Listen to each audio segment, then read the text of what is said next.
produção industrial cresceu mais de 1% em maio. E você vai ver também. Algumas cidades começaram a aplicar medidas para evitar a escolha de vacinas. Israel volta a lançar ataques aéreos contra Gaza. A Índia é o terceiro país do mundo a ultrapassar a marca de 400 mil mortes pela Covid. E uma versão menor da Estátua da Liberdade vinda da França chegou aos Estados Unidos. Você vai ver a partir de agora.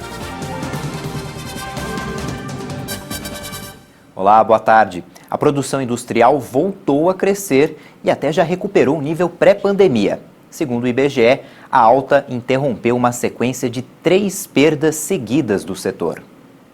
Após amargar 3 meses seguidos de baixas, a produção da indústria brasileira aumentou 1,4% em maio, na comparação com abril. Segundo o IBGE, com a variação positiva, o nível de produção atingiu o mesmo patamar de fevereiro de 2020, o último mês sem os efeitos da pandemia do novo coronavírus na economia nacional.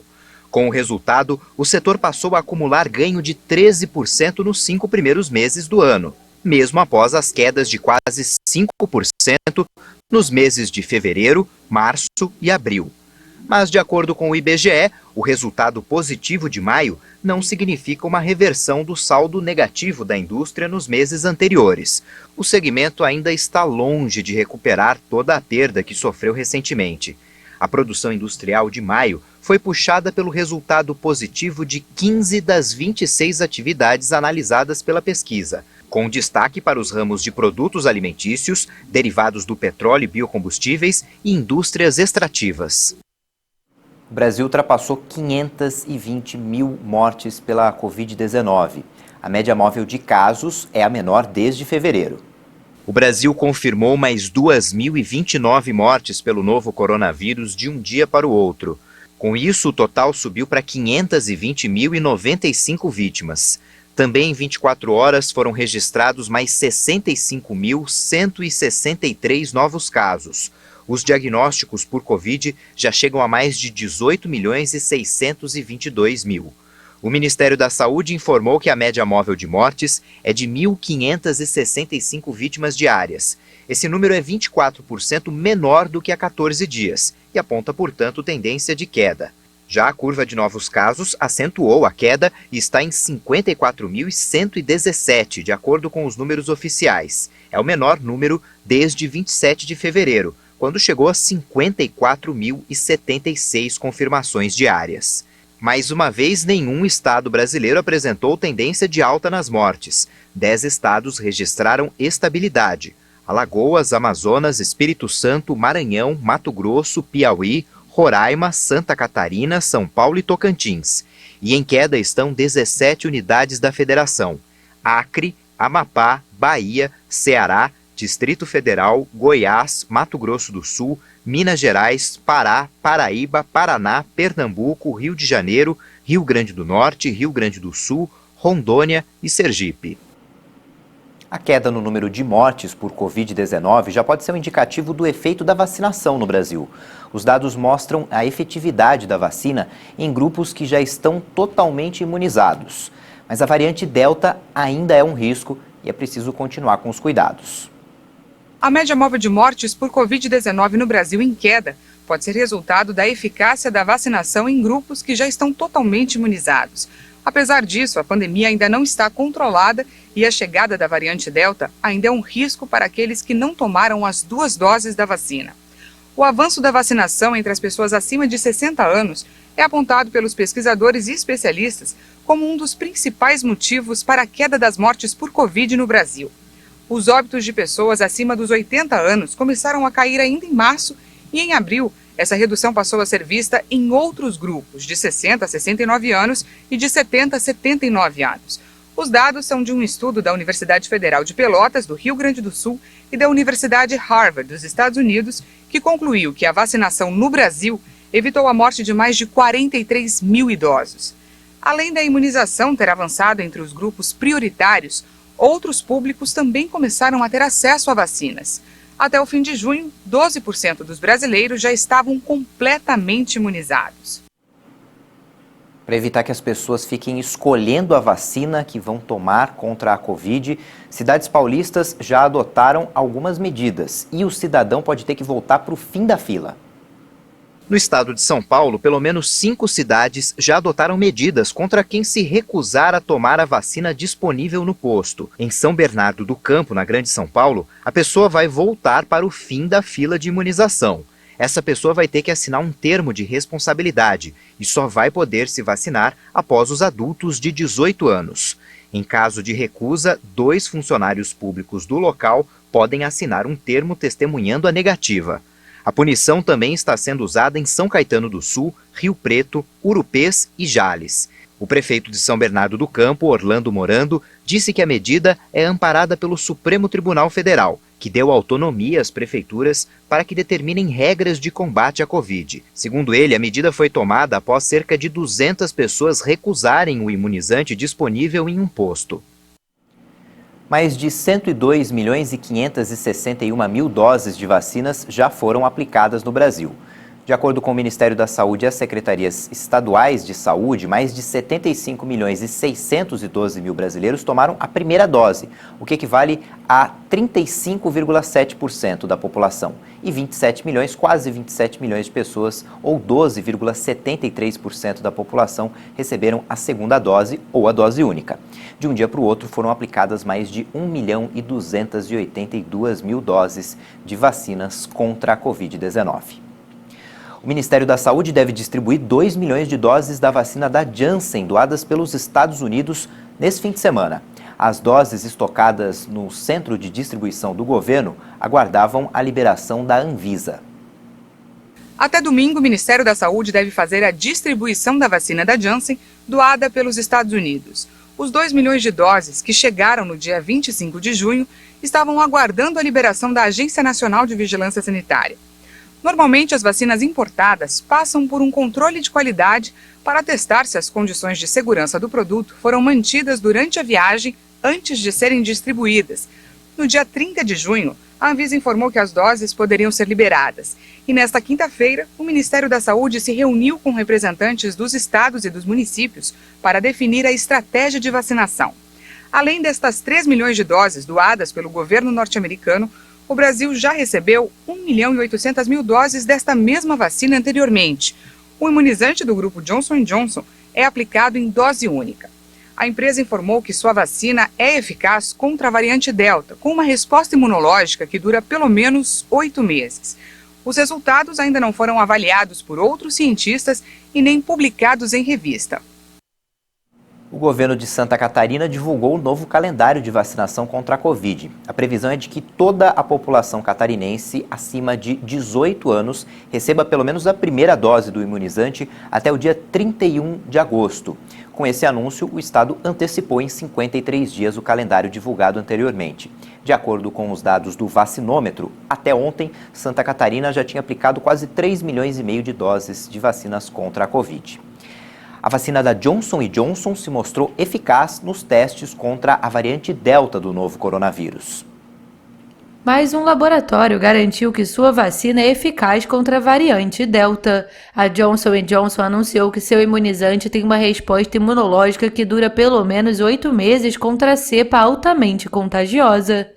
Os anticorpos e as células do sistema imunológico de 8 pessoas inoculadas com a vacina neutralizaram efetivamente a mutação do novo coronavírus. Um segundo estudo com 20 pacientes vacinados no Centro Médico Beth Israel de Boston teve resultados parecidos. A variante Delta foi detectada na Índia entre abril e maio e se disseminou pelo mundo todo. Um relatório do Centro Europeu para a Prevenção e Controle de Doenças disse que a cepa mais contagiosa pode chegar a representar 90% dos novos casos na União Europeia até o final de agosto. Estudos também mostram que as vacinas da Pfizer, Moderna e AstraZeneca são eficazes contra a variante Delta. A Procuradoria-Geral da República pediu a abertura de um inquérito no Supremo Tribunal Federal para investigar o presidente Jair Bolsonaro por prevaricação. A suspeita é de que ele tinha sido informado das possíveis irregularidades na compra da vacina Covaxin. O Ministério Público Federal também enviou à Justiça Federal uma ação contra o ex-ministro da Saúde, Eduardo Pazuello, por improbidade administrativa. A ação cita atos de Pazuello que, segundo os procuradores, prejudicaram o combate à pandemia de Covid no país, como a lentidão na compra de vacinas e a adoção do tratamento precoce. Israel lançou ataques aéreos contra Gaza após o lançamento de balões incendiários. Os dois territórios vivem um frágil cessar-fogo depois do conflito de maio. As ações são uma retaliação ao lançamento de balões incendiários a partir do enclave palestino. Fontes de segurança do movimento islamita Hamas, no poder na faixa de Gaza, informaram que os ataques aéreos atingiram locais de treinamento sem deixar feridos. O Serviço de Bombeiros israelense disse em um comunicado que os balões incendiários provocaram 4 incêndios em Israel. Esta é a segunda vez que são realizados bombardeios desde 21 de maio, quando entrou em vigor uma trégua que encerrou uma guerra de 11 dias com o Hamas. 260 pessoas morreram na faixa de Gaza e 13 do lado israelense. Outro ponto de tensão é a remoção do assentamento de Eviatar no norte da Cisjordânia ocupada. As autoridades israelenses decidiram estabelecer uma base militar no local. Os moradores da cidade de Beita rejeitaram a decisão e disseram que vão continuar protestando nos próximos dias. Desde o mês passado, cerca de 50 famílias israelenses vivem em Eviatar. A colônia selvagem foi erguida sem aprovação perto da cidade palestina de Nablus, na Cisjordânia ocupada. Para o direito internacional, todas as colônias israelenses são ilegais. Depois do intervalo, você vai ver que a Índia passou de 400 mil mortos pela Covid. A gente volta já.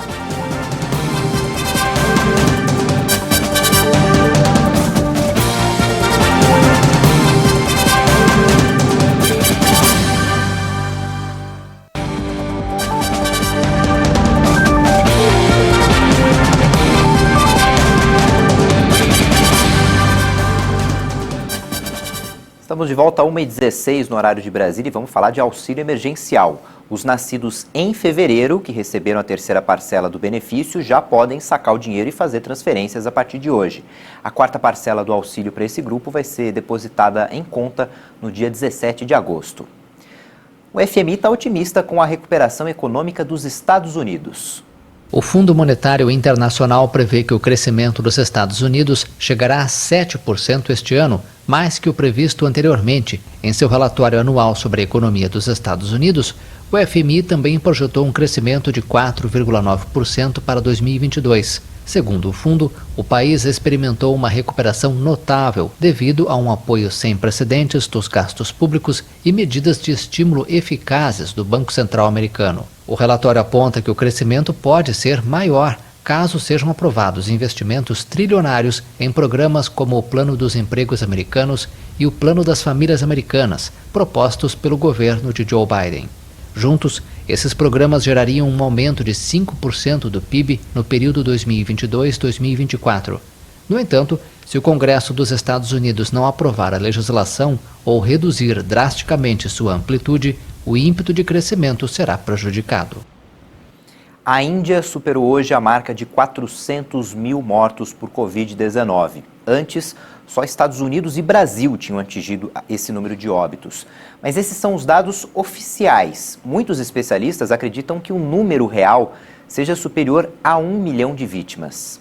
Desde o início da pandemia, a nação de cerca de 1 bilhão e 300 milhões de habitantes registrou 400.312 mortes. No total, o Ministério da Saúde diz que o país acumula quase 30 milhões e meio de casos.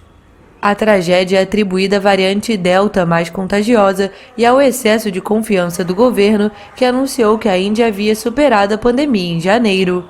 Hoje, o número de contágios diários diminui de forma significativa e muitas restrições foram levantadas, o que aumenta o temor de novos surtos nos próximos meses. Em paralelo, a campanha de vacinação avança lentamente. Ainda nesta sexta-feira, Moscou informou 679 mortes por Covid-19 nas últimas 24 horas, um recorde pelo quarto dia consecutivo no país, também seriamente afetada pela variante Delta. A Rússia registrou 23.218 novas infecções em um dia, o número mais alto desde meados de janeiro, quando o país saía de uma segunda onda de coronavírus. O presidente dos Estados Unidos, Joe Biden, e a primeira-dama Jill visitaram o memorial dedicado às vítimas do desabamento de um prédio em Surfside, perto de Miami. O casal presidencial deixou flores próximas às fotos de mortos e desaparecidos. Mas a outra razão pela qual vim foi para me encontrar com as famílias. A nação inteira está em luto com essas famílias e eles veem isso todos os dias na televisão. Eles passam pelo inferno, os que sobreviveram ao colapso, assim como aqueles entes queridos que estão desaparecidos. Até o momento, 18 mortes foram confirmadas, enquanto mais de 140 pessoas seguem desaparecidas. As buscas no prédio tiveram que ser interrompidas em meio a temores de que o resto da estrutura também pudesse desabar.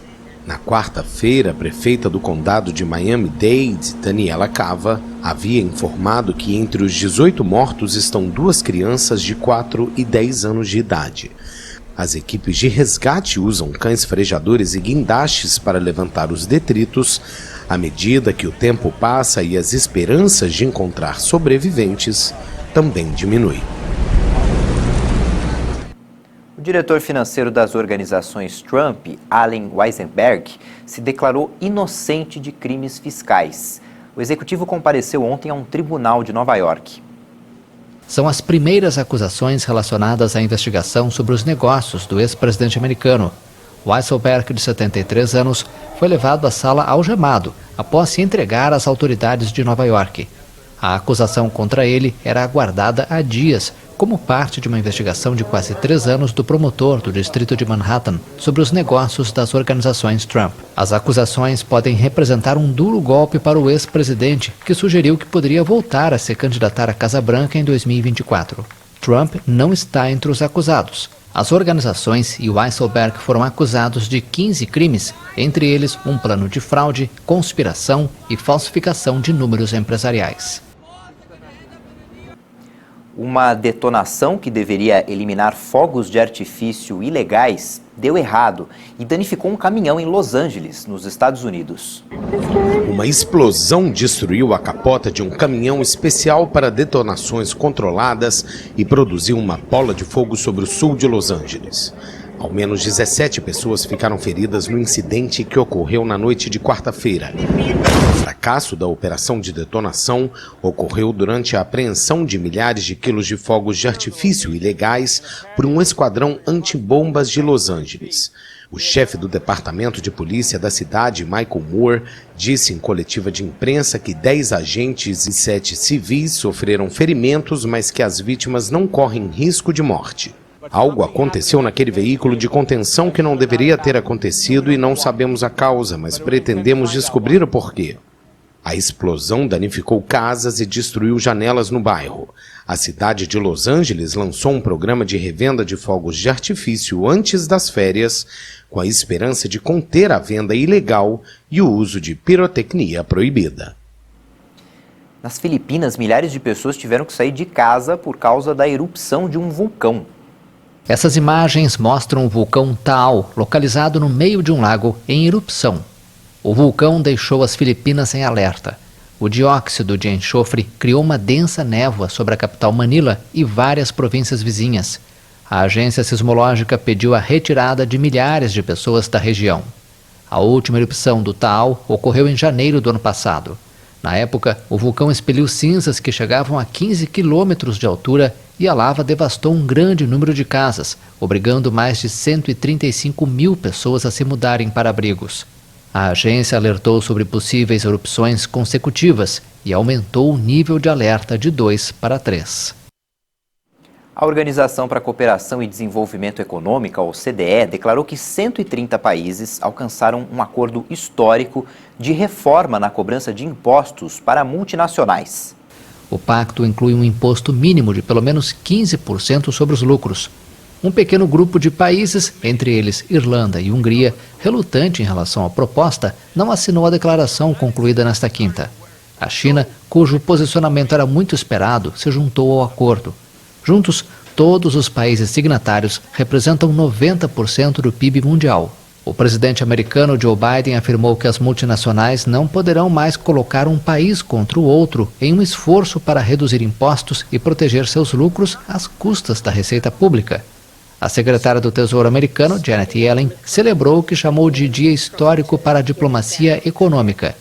O objetivo é acabar com a competição fiscal em um momento em que os estados estão gastando muito para lidar com a pandemia. O acordo também prevê uma distribuição mais justa do imposto sobre os lucros corporativos das multinacionais. Essa parte visa, em particular, as gigantes digitais.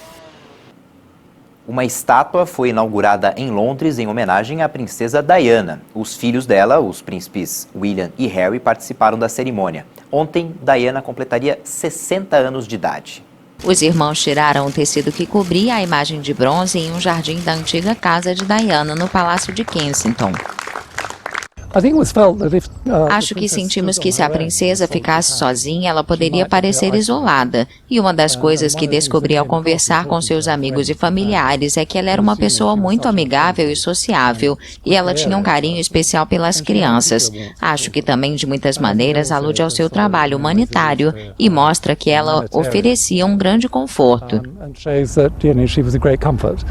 A cerimônia precisou ser reduzida por causa da pandemia de coronavírus. Em um comunicado, os príncipes lembraram do amor, força e caráter de Lady Di e disseram que essas qualidades a tornaram uma força para o bem em todo o mundo, mudando inúmeras vidas para melhor. A rara declaração conjunta foi uma demonstração pública de união, após a tensão entre os irmãos desde o casamento de Harry com a ex-atriz de televisão americana Meghan Markle. Um modelo reduzido da Estátua da Liberdade, que estava na França, chegou aos Estados Unidos. A irmã menor da Estátua da Liberdade chegou nesta quinta-feira aos Estados Unidos, vinda da França. Feita em bronze, a nova Lady Liberty tem quase 3 metros de altura. O monumento vai permanecer em exibição na Ilha Ellis, não muito distante da Ilha da Liberdade, durante o fim de semana de 4 de julho. Today is a beautiful and very important day with the arrival of the little sister of the Statue of Liberty. Hoje é um dia lindo e importante com a chegada da irmãzinha da Estátua da Liberdade. É uma boa oportunidade para sublinhar que a amizade entre os nossos dois povos, o americano e o francês, continua a ser algo que nos é caro, mas também é uma oportunidade de reiterar como a liberdade é um valor fundamental em nossas sociedades. Freedom are core values in our societies. A irmã menor da Estátua da Liberdade segue para Washington no próximo dia 14 de julho, quando é celebrado o Dia da Bastilha. Na capital americana, o modelo reduzido vai permanecer nos jardins da residência do embaixador francês pelos próximos 10 anos.